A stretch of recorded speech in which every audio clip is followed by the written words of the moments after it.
Assalamu my dudes, and welcome back to PLB Green. Today I picked up this bargain, an Aqua One Focus 36 for only $100. The most important thing that came with it was this skull decoration. This style of aquarium hardscape isn't really my thing, so I thought I'd put it to good work somewhere else. Look at all these bonsais. I have thousands of cuttings every year. I'm going to turn this into a skull forest. It was a little pale for my liking, so I took some exterior black paint and coated each of the skulls, making sure to get into all of the cracks and crevices. I tend to do this in little sections because before the paint dries, you can take a tissue or a paper towel and wipe off all of the excess.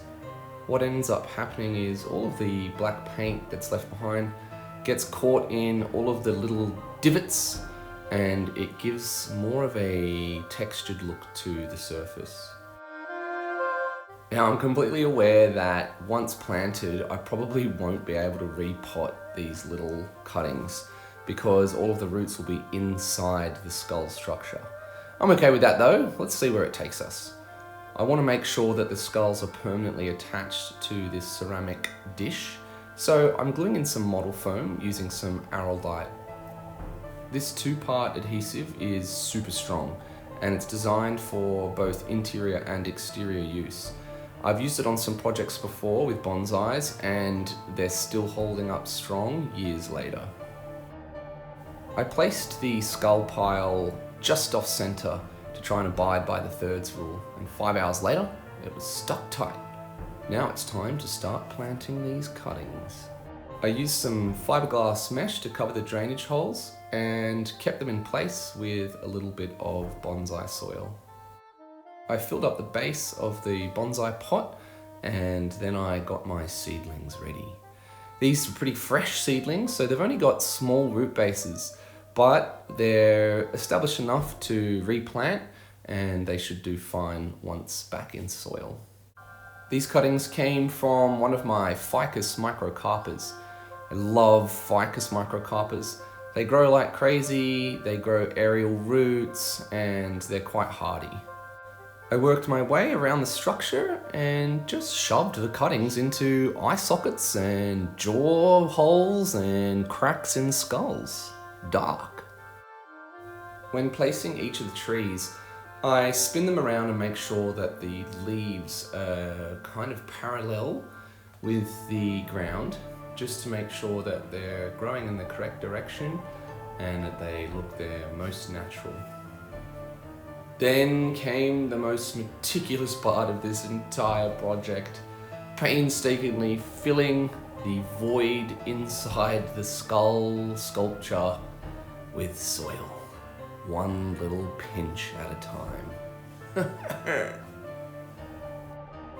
Now, I don't declare to be the world's best bonsai wirer, and to be honest, I avoid it wherever possible. However, these little cuttings were just a little bit too straight, and I wanted to give them more of a twisty, snake-like appearance, kind of like they're sprouting out and slithering forward from the eye sockets and skulls. Honestly, out of all of the wiring jobs I've ever done, this was probably my favorite. It was quite entertaining, turning these little branches into slippery serpents.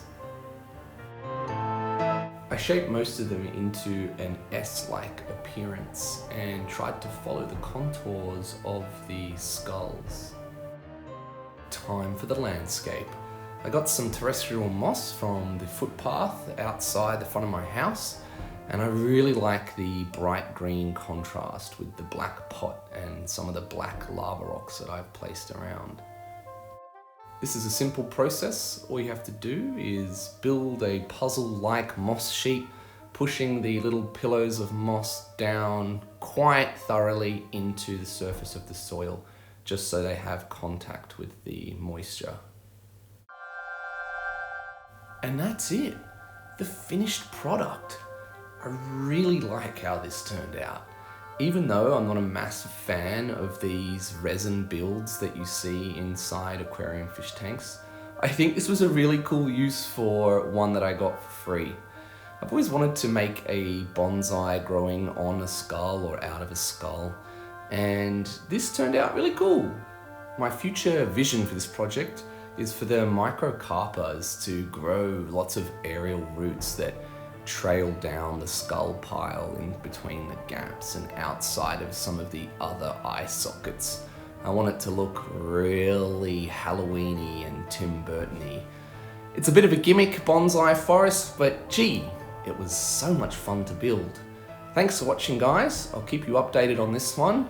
See you next time on PLB Green.